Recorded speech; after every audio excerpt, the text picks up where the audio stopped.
मस्त भी होंगे, स्वस्थ भी होंगे भाई। रात लगभग 11:20 हो गई और रात 11:20 पे लाइव आ रहा हूँ, तो कुछ खासी चर्चा होगी। आज पूरे दिन में एक खबर बड़ी वायरल थी और वो खबर थी कि एसओजी के द्वारा, एसओजी के जो कर्मचारी, वो जो आपके एसओजी के द्वारा एक राजस्थान कर्मचारी चयन बोर्ड के जो कर्मचारी हैं उनको पकड़ा गया, उनके कर्मचारियों को पकड़ा गया, उनके सीनियर अधिकारियों को पकड़ा था और मार्कशीट भरते। तो मैं चाहता तो उस समय मैंने बहुत सारा रिसर्च भी किया, देखा भी चीज़ों को। उसके बाद चाहता तो 6 बजे के भी आसपास वीडियो बना सकता था, 7 बजे बना देता, 8 बजे बना देता। लेकिन उसके बाद देख रहा था कि पूरी घटनाक्रम कहाँ से स्टार्ट हुई, कब कब घटनाक्रम हुई, किसके द्वारा घटनाक्रम किया गया। और उसके साथ साथ ये भी देख रहा था कि भाई इसके अलावा हमारे राजस्थान के अंदर और कौन कौन से ऐसे लोग हैं जो इस मुद्दे के ऊपर बात कर रहे हैं। तो बहुत सारे लोग इस मुद्दे के ऊपर आए हैं और वो अच्छी बात है, वो आए हैं। जैसे आंसू सर आए हैं या दूसरी कोचिंग वाले जो है ना, वो आए हैं और वो इस मुद्दे के ऊपर एकदम खुल करके आए हैं कि भैया ये तो बच्चों के साथ धोखा है और धोखेबाज की सज़ा तो मौत होती है। और मैं तो ये कहता हूँ कि साहब ये धोखा नहीं है तो बलात्कार से भी बड़ी चीज़ है। मतलब ये जो लोग थे जिनके द्वारा इस एसओजी के द्वारा जिन लोगों को पकड़ा गया कर्मचारी चयन बोर्ड के द्वारा, चयन बोर्ड के, ये तो बड़े हरामी किस्म के लोग थे। और आपको पता है ये घटनाक्रम आज से स्टार्ट नहीं है।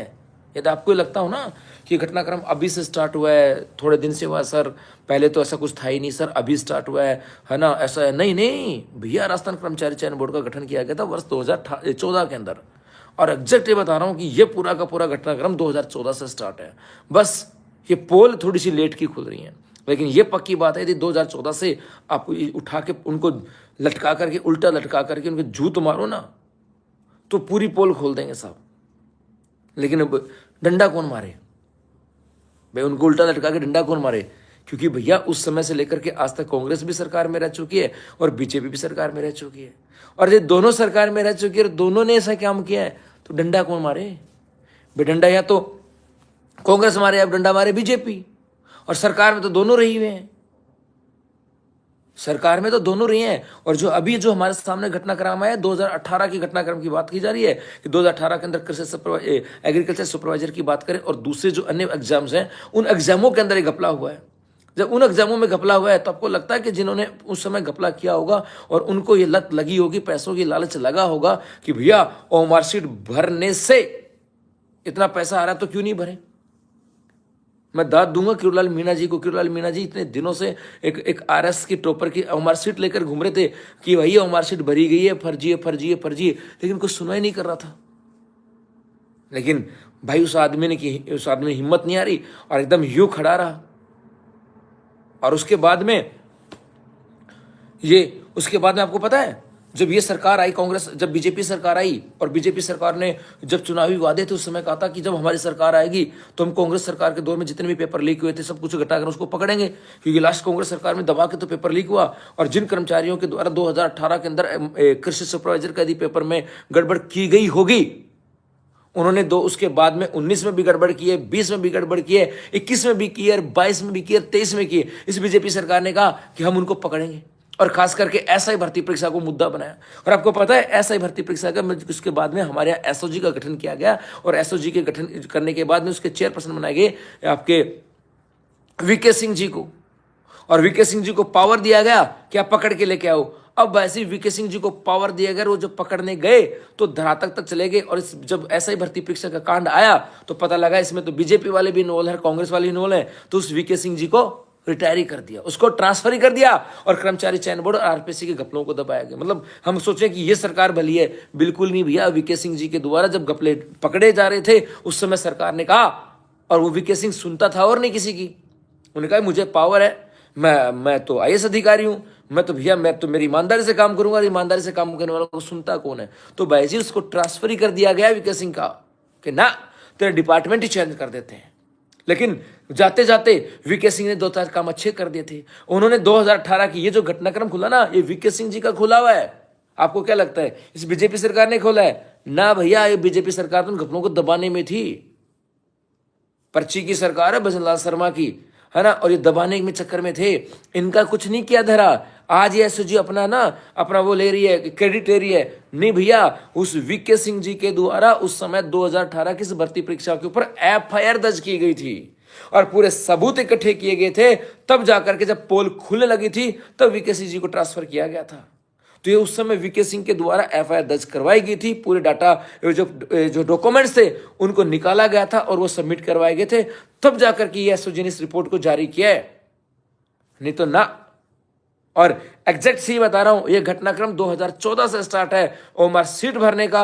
ये 14 से लेकर के 18-19 तक था, 20 में भी था, 21 में भी था, 22 में भी था, 23 में, और उसके बाद सरकार जब बदली है तो इस सरकार के अंदर भी ये घपला हुआ है।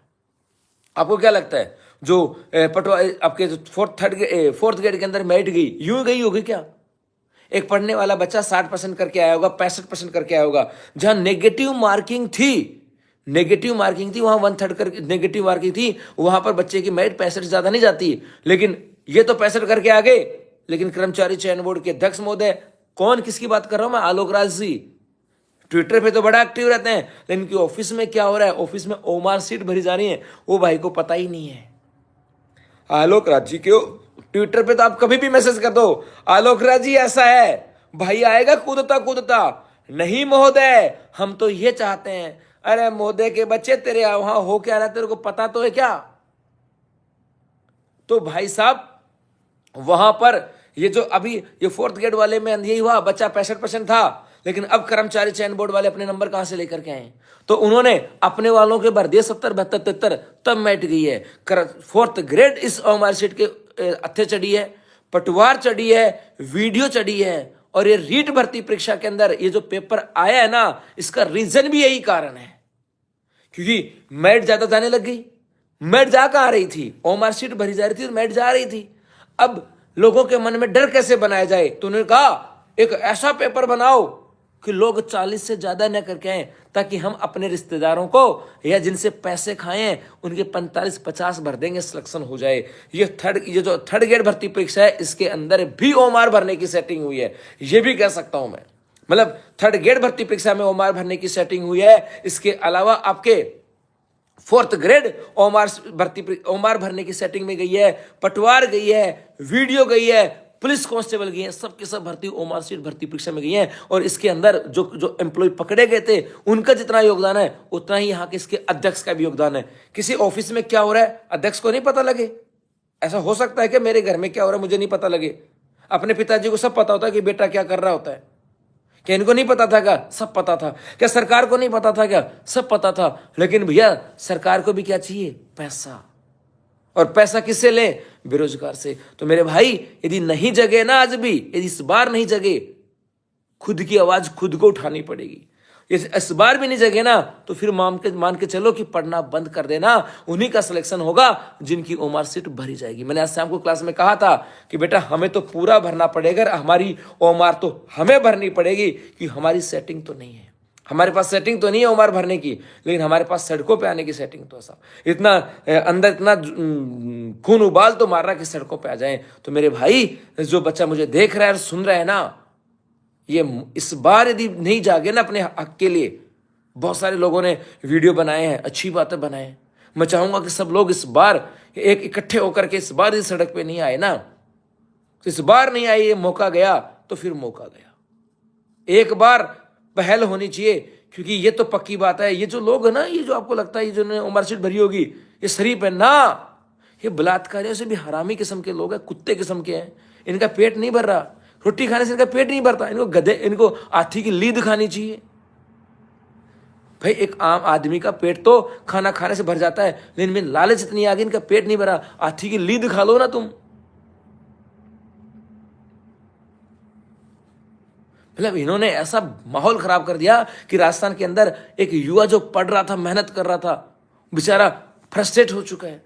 पेपर अब ऐसे बनाने लगे। अरे थर्ड ग्रेड का पेपर देखा, ऊपर दे रखा है कोपेन का वर्गीकरण, नीचे दे रखा है थानवेड का। ऐसे चोरों चौकों को तो तुम लोग पेपर सेटर बना रखे हैं, और ऐसे चोरों चके वो आपके ओमआर सीट भर रहे हैं। मतलब कर्मचारी चयन बोर्ड का एक भी कर्मचारी सही नहीं है। नालायकों को चौराहे पर ला करके जूत मारे, गधे पे बैठाएं काले मुंह करके, और गोली मारे उनको। मतलब मेरे मुंह से कुछ निकल जाएगा, फिर बहावेश में कह दोगे गुरुजी आपने क्या कह दिया। लेकिन मेरे भाई यदि अब नहीं जगे ना, तो फिर मान के चलो कभी नहीं जगे। ये मौका है जगने का, ये मौका है अपने हक के लिए लड़ने का। और अभी भी नहीं तो फिर कभी नहीं, ये पक्की बात है साहब। और अब तो मौका है अपनी बात रखने का, और इस बार यदि मौका ठंडा हो गया ना, एक बार ठंडा हो गया तो फिर मामला गया। और इस मंच पे कहता हूं कि आगे की रणनीति यदि कुछ हुई तो बनाने के लिए मैं आपके साथ हूं। यदि आपको लगता है कि गुरुजी आपका सहयोग क्या हो सकता है, कहां आना है, भाई तुमसे पहले लठ खाने के लिए तैयार हूं। आपको लगे ना कि किसी प्रदर्शन में सर लठ मारेंगे, भाई पहले तुमसे पहले लठ खाने के लिए तैयार हूं, लेकिन मौका है, जुट जाओ, इकट्ठे हो जाओ। यदि इस बार नहीं लड़े तो फिर कभी नहीं लड़ पाओगे। खुद की आवाज खुद को उठानी पड़ेगी। एक रणनीति बनाओ, और रणनीति बना करके सड़क पे तो आना पड़ेगा साहब, अपने हक के लिए तो लड़ना पड़ेगा। हम भी बना रहे रणनीति, कोई और आए ना आए, मैं जरूर आऊंगा। तो बहुत सारी बातों के साथ, रणनीति के साथ मैं कल दोबारा आऊंगा लाइव, चर्चा करेंगे कि कैसे क्या करना है। तब तक बहुत लोगों से बातें हो रही हैं, शायद कुछ क्या आउटपुट निकल कर आता है, लेकिन आवाज तो उठानी पड़ेगी साहब। तो मेरे बच्चों, आवाज उठानी पड़ेगी। दिल्ली पुलिस वाला कांड देखा, दोबारा से एग्जाम हो रही है, ऐसा ही हमें कुछ करना पड़ेगा।